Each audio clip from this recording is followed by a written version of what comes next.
लेके media fraternity का शुक्रिया अदा करता हूँ कि आप लोग यहाँ पे हमें कवर करने के लिए तशरीफ़ लाए। आज की आप लोगों के साथ मुखातिब होने का मकसद, आप सब जानते हैं कि पिछले 1.5 महीने से तकरीबन करगिल में एक पॉलिटिकल क्राइसिस चल रहा है हिल काउंसिल को लेकर, तो जिसमें नेशनल कॉन्फ्रेंस और इंडियन नेशनल कांग्रेस के माबैन एक एग्रीमेंट हुई थी, एजेंडा ऑफ एग्रीमेंट साइन हुआ था, एजेंडा ऑफ अलायंस साइन हुआ था, जिसमें दोनों पार्टीज़ ने जो है जो 5 साल की मुद्दत है हिल काउंसिल की, उसको 2.5 सालों में बांटा गया था कि पहला 2.5 साल जो है वो नेशनल कॉन्फ्रेंस जो है वो गवर्न करेगी और दूसरा जो 2.5 साल है वो इंडियन नेशनल कांग्रेस गवर्न करेगी। लेकिन ये मुआहदा कंप्लीट होने के बाद हमारे जो इनकम्बेंट जो सीसी साहब हैं वो अपने ओहदे से उठने के लिए तैयार नहीं हुए, तो हमारे 16 काउंसलर्स ने, आप जानते हैं कि काउंसिल की टोटल जो काउंसलर के सीट्स हैं वो 30 है, उसमें से 16 आदमी ने हम एक्सक्लूड जो हमारा मेजॉरिटी है उन्होंने जो है एक नो कॉन्फिडेंस मोशन जो है हमने डाला था ताकि जो ट्रांसफ़र ऑफ पावर हो जाए। और लेकिन तकरीबन आज 1 महीना 5 दिन हुआ है, इस नो कॉन्फिडेंस रेजोल्यूशन पर कोई सुनवाई नहीं हुई। हमने जो हमारे डिस्ट्रिक्ट के जो डिप्टी कमिश्नर जो सीईओ भी है एलएचडीसी कारगिल के, उनको हमने अपना रिक्वेजिशन दिया, देने के बाद उन्होंने एज़ पर एक्ट यहाँ यूटी एडमिनिस्ट्रेशन को भेजा ताकि इसके लिए फ्लोर टेस्ट का जो डेट है वो मुख्तस करें, लेकिन अभी तक उस पर कोई एक्शन नहीं हुआ। तो इसी सिलसिले में पिछले दिनों हम चीफ सेक्रेटरी साहब से भी मिले थे कारगिल में, तो उन्होंने भी हमें एश्योरेंस दिया था कि जल्दी से जल्दी हम इस पे जो है कोई कार्रवाई करेंगे। तो आज हम 16 काउंसलर के साथ जो हमारे पार्टी फंक्शनरीज हैं, जिसमें पार्टी प्रेसिडेंट्स है, जनरल सेक्रेटरीज है दोनों पार्टियों के, आज हम एलजी साहब से मिले और हमें खुशी है कि एलजी साहब का रिस्पांस बहुत पॉजिटिव था। उन्होंने कहा कि बहुत जल्द अज जल्द जो है हम इसमें ये कोई ना कोई फ़ैसला करेंगे और करके, क्योंकि सबसे बड़ा इस वक्त जो चैलेंज है हमारे सामने वो जनरल काउंसिल मीटिंग का है। आप जानते हैं कि जनरल काउंसिल मीटिंग के अप्रूवल के बगैर कोई भी आपका बजट वगैरह वो ये नहीं होता है, अप्रूव किए बगैर वो रिलीज़ नहीं होता है। तो वर्किंग सीज़न हमारे पास लिमिटेड है, तो इन तमाम चीज़ों को हमने ऑनरेबल एलजी साहब के गौशगुजार किया, तो उन्होंने हमें बहुत ही अच्छे तरीके से हमें सुना और बहुत ही पॉजिटिव उनका रिस्पॉन्स था। तो उन्होंने यही बताया कि within no time, within few days जो है हम इसका हल निकाल के जल्दी से जल्दी फ्लोर टेस्ट का हम डेट निकालेंगे।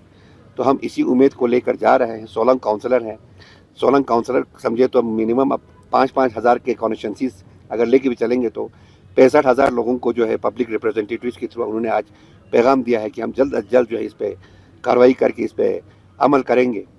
तो हमें उम्मीद है कि बहुत जल्द विद इन 2-3 डेज जो है फ्लोर टेस्ट का डेट आ जाए। आने के बाद जो है हम अपना जो जिसका भी मेजॉरिटी होगा वो शो करें, करने के बाद जो नई डिस्पेंसेशन या एग्जिस्टिंग डिस्पेंसेशन जो भी हो, जल्दी से जल्दी हम प्लान मीटिंग को मुनक्कद करें। इसी सिलसिले में आप लोगों को हमने आज तकलीफ़ दिया ताकि हम लोगों तक जो है आज हमारे जो और एलजी साहब के दरमियान जो मीटिंग हुई उसके बारे में थोड़ा तफसीलात आप लोगों को दें। बाकी एमपी साहब और हमारे फॉर्मर सीसी साहब फिरोज़ साहब भी यहाँ पे है, रसूल साहब भी यहाँ पे, ये भी आप लोगों से मुखातिब होंगे। वैसे तो नासिर साहब ने पूरे तफसीलन आप लोगों के सामने रखी। मैं सबसे पहले ऑनरेबल एलजी साहब का मैं शुक्रिया अदा करता हूँ। एक तो बहुत ही शॉर्ट उसमें कल शाम हमने इनसे अपॉइंटमेंट के लिए लिखा था, तो आज उन्होंने अपॉइंटमेंट हमारा निकाल के हमसे मिलने का टाइम हमें दिया।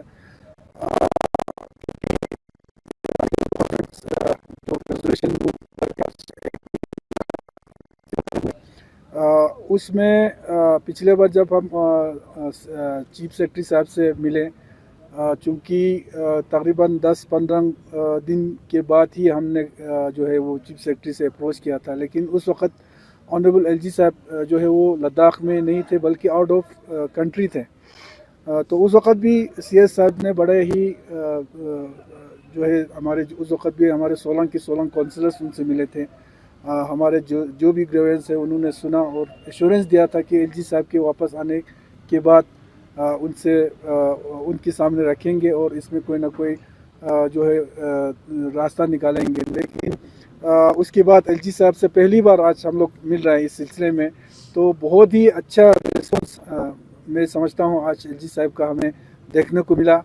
चूँकि वो कंट्री से बाहर थे, लद्दाख से बाहर थे, इसमें टाइम जो है वो इसमें निकल गया, तो हमें एक उम्मीद जो है आज के मीटिंग से ये जगह है। जैसे कि नासिर साहब ने जो कहा, ख़ासकर खुसूसन ये जो काउंसिल के को जो जिस तरह से आज का हालात है, उसमें हमारे जो कैपेक्स जो प्लान है जो वो अप्रूव नहीं हो रहा है, उस वजह से पूरे डेवलपमेंटल जो काम है पड़े हैं। वर्किंग सीज़न हमारे पास बिल्कुल है नहीं, कम है, उसमें से ऑलरेडी 2-3 महीना गुजर गए हैं।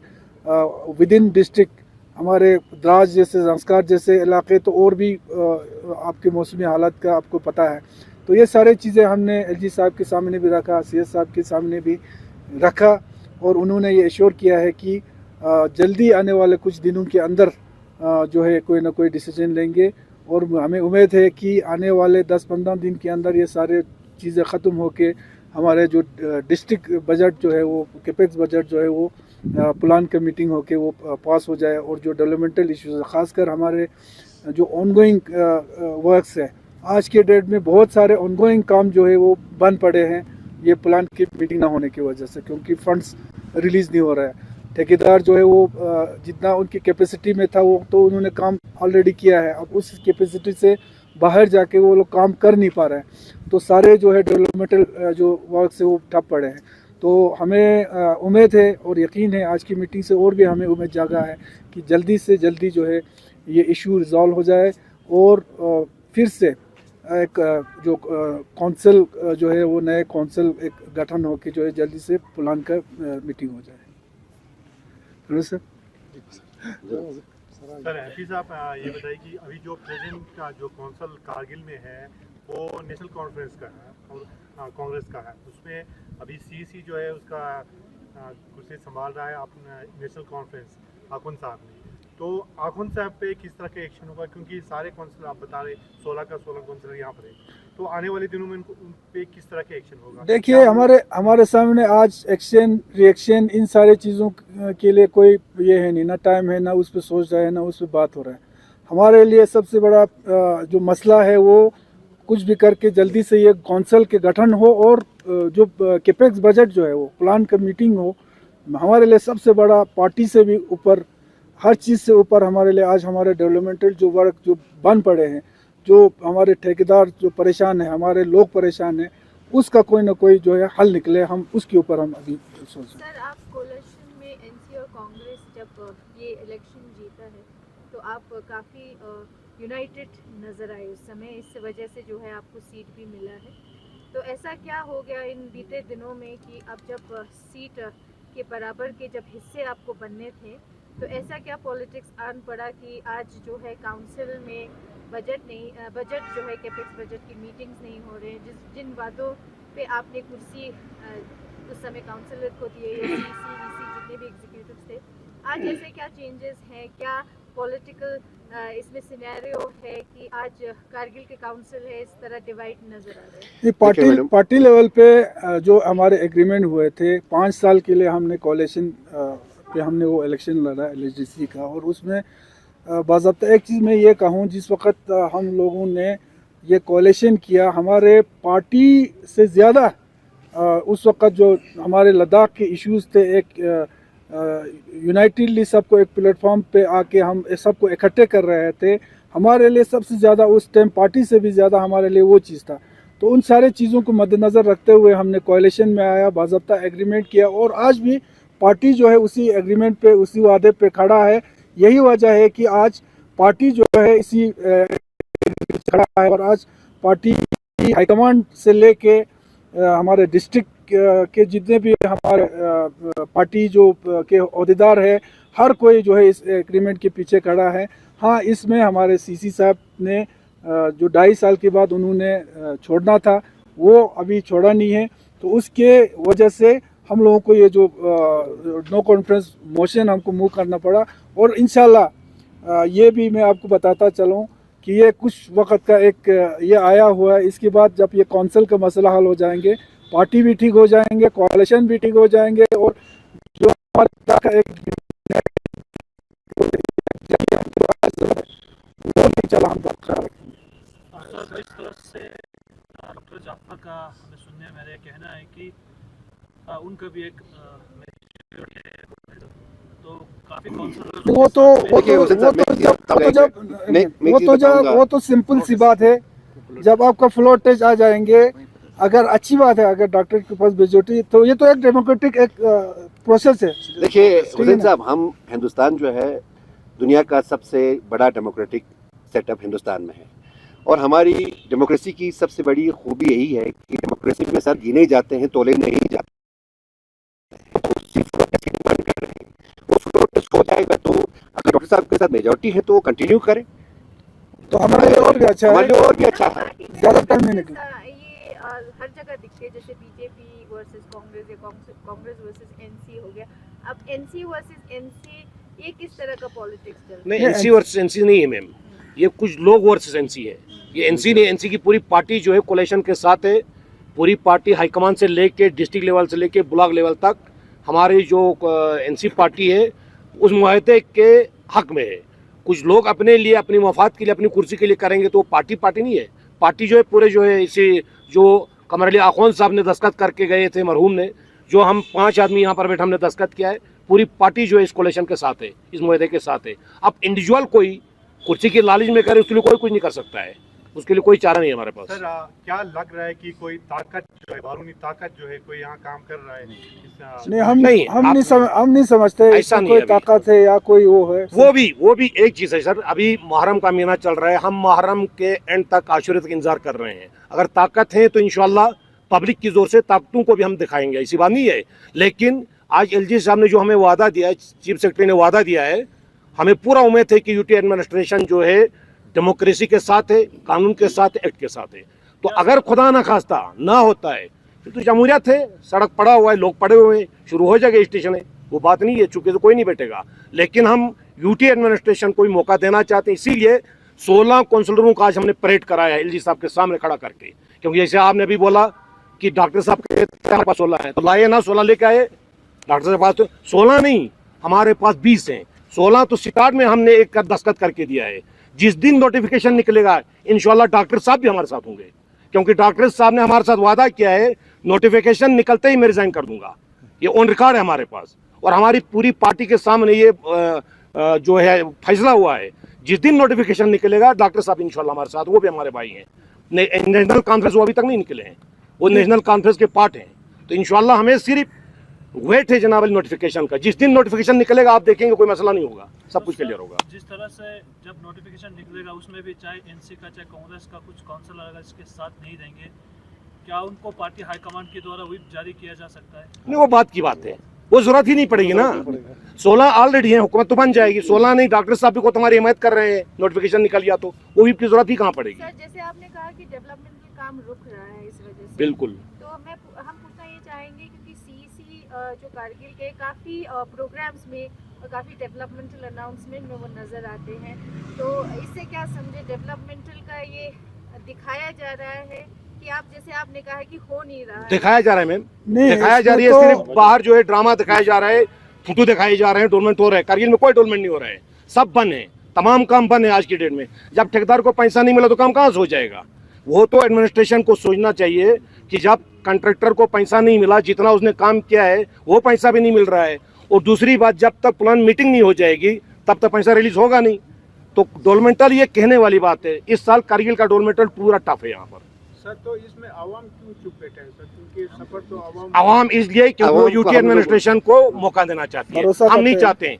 क्योंकि देखो हमारा अभी केडी और एपेक्स का एक बातचीत हो रहा है सेंटर के साथ, हमारे लद्दाख के बहुत से मसले मसाइल हैं, हम उन पर रखना डालना नहीं चाहते हैं कौंसल की वजह से, क्योंकि फिर ये मसले डाइवर्ट हो जाते हैं। इसलिए हम मौका देना चाहते हैं एडमिनिस्ट्रेशन को भी, यूटी एडमिनिस्ट्रेशन को भी। जो आज एलजी साहब ने बोला, हमें पूरा उम्मीद है इंशाल्लाह मुहर्रम से पहले नोटिफिकेशन निकलेगा, फिर डॉक्टर साहब ही बैठे हैं या दूसरा कोई वो वक्त बताएगा, फ्लोर टेस्ट बताएगा, तो हमें पूरी उम्मीद है इसमें ऐसा है ना, पब्लिक का जहाँ तक बात है, जिस तरीके से पिछले 2-3 महीने में जब से हमारे ऑनरेबल एलजी साहब ने चार्ज संभाला है और सीएस साहब ने पब्लिक के बीच जाके जिस तरीके से वो लोग डेवलपमेंटल उस पर काम कर रहे हैं, उससे कहीं ना कहीं हमारे पब्लिक को भी और हमारे जितने भी काउंसलर्स ऑनरेबल काउंसलर्स हैं हमें एक उम्मीद एलजी साहब के ऊपर है, सीएस साहब के पास है। चूँकि एलजी साहब आउट ऑफ लद्दाख था, हमें ये है कि उसमें टाइम जो है वो थोड़ा 10-15 दिन उसमें निकल गया। तो आज एलजी साहब से पहली बार मिला, क्योंकि इससे पहले मिलने का हमें मौका नहीं मिला। तो आज पहली बार जो मिला उस पे जो रिस्पांस उनका था, हमें बहुत ही अच्छा रिस्पांस था। हमें उम्मीद है कि आगे ये जो इशू है वो ज़्यादा आगे ये दी जाएगी। सर, जिस तरह अभी डिस्ट्रिक्ट का अनाउंस किया है, अभी करगिल में भी 2 डिस्ट्रिक्ट का जो डिमांड किया जा रहा है, ऐसा एमपी उस किस तरह देखते हैं? बहुत ही जब से अनाउंस हुआ है उसके बाद इम्प्लीमेंट हुआ है, हमारे लीडरशिप हो, काउंसलर्स हो, इवन पब्लिक हो, हमारे पंचायत लेवल पे हो, सब ने आज तक उसके लिए सेंट्रल गवर्नमेंट का, एमएचए का, यूटी एडमिनिस्ट्रेशन का सबका शुक्रिया अदा किया है और आज भी हम शुक्रिया अदा करते हैं। लेकिन साथ में हमारे करगिल के जो लीडरशिप हो, वहाँ के कौंसिल हो, साथ में हम अपना ये खदशात भी जाहिर किया है कि जो करगिल के साथ थोड़ा इसमें नाइंसाफ़ी हुई है, मोस्ट पॉपुलेट और बहुत बड़ा एरिया को जो है वो इससे लेफ्ट आउट किया है। तो उसको भी वक्तन फ़वक्तन, चाहे एमएचए में हो, ऑनरेबल होम मिनिस्टर साहब के साथ मैंने खुद कई बार, जब 3-4 बार मैं मिला हूँ, हर बार मैंने ये इश्यूज उठाया है। तो हर बार एक एश्योरेंस इस पे भी हमें, चाहे एमएचए से हो, चाहे यूटी एडमिनिस्ट्रेशन से हो, इन प्रिंसिपल हर किसी ने माना है कि हाँ वाकई ये इशू जो है ये एक जेन्युइन इशू है। ये पूरा डिस्ट्रिक्ट जो है इम्प्लीमेंट हो जाएगा, जब सेट हो जाएगा उस पर भी कोई ना कोई रास्ता हम निकालेंगे। ये इन प्रिंसिपल जो है हमें माना है और एश्योरेंस दिया है। और आज हमें ये उम्मीद भी है कि कम से कम करगिल में एक नया डिस्ट्रिक्ट और मिलेगी। और इसके लिए हमें जितना भी हम शुक्रिया अदा करें पूरे लद्दाख के हम, जहाँ आज करगिल में 2 डिस्ट्रिक्ट नए मिले, एक और डिस्ट्रिक्ट मिलेंगे। तो जो रेस्ट करगिल डिस्ट्रिक्ट रहता है, हम समझते हैं, हम लोग करगिल डिस्ट्रिक्ट में, तो हम समझते हैं हमें भी नया डिस्ट्रिक्ट मिला है, सिर्फ नाम वही है, कम से कम डिस्ट्रिक्ट मिला है। तो सब खुश है, सबका सब शुक्रिया अदा करते हैं। सर, लद्दाख में इस तरह की जो पॉलिसी जो है, खासकर ये अलायंस करके आप लोगों ने जो लड़ा, फिर कौंसिल को 2.5 साल के लिए किया, तो अभी मुकर रहा है, तो इस तरह के डेमोक्रेटिक को देख के क्या लद्दाख के डेमोक्रेटिक में कितना, यानी कि डेमोक्रेसी में कितना नुकसान होगा सर आने वाले दिनों में? देखिए, ये भी एक एक्सपीरियंस है और आने वाले जो फ्यूचर का जो पॉलिटिक्स है उसमें ये जो एक्सपीरियंस, ये जो पास्ट में जो गुजरे हैं, इन सारे चीज़ों को देख के नए नए पॉलिसीज बनेंगे कि किस तरह के। क्योंकि आज के डेट में नेशनल लेवल पे बोलो या कई स्टेट्स में बोलो, कोalition के बगैर ज़्यादातर जगह पर कोई गवर्नमेंट नहीं बन सकता। इसी तरह आने वाले फ्यूचर में मुझे ये नहीं लगता है कि लद्दाख में कोई ना कोई कोalition के बगैर, तो हाँ बेशक कोalition किस तरह का हो, एक सस्टेनेबल जो टाइम होता है 5 साल का, वो 5 साल जो है एक सस्टेनेबल गवर्नमेंट दे, लोगों को इस तरह की दिक्कतें नहीं हो, उस पर ज़रूर हर कोई पॉलिटिकल पार्टी जो है वो उसको सोचना चाहिए और सोचेंगे। सर, जिस तरह से अगर प्रोटेस्ट का अगर कोई नोटिफिकेशन नहीं आता है या उसमें भी देरी होता है, तो आपका आने वाले दिनों में कैसा एक्शन? नहीं, हमें ये यकीन हो गया आज, उस पर ज़्यादा बोलने की ज़रूरत नहीं है, क्योंकि जिस तरीके से एश्योरेंस आज हमें मिला, हमें यकीन है कि आने वाले कुछ दिनों में कोई ना कोई रास्ता इसमें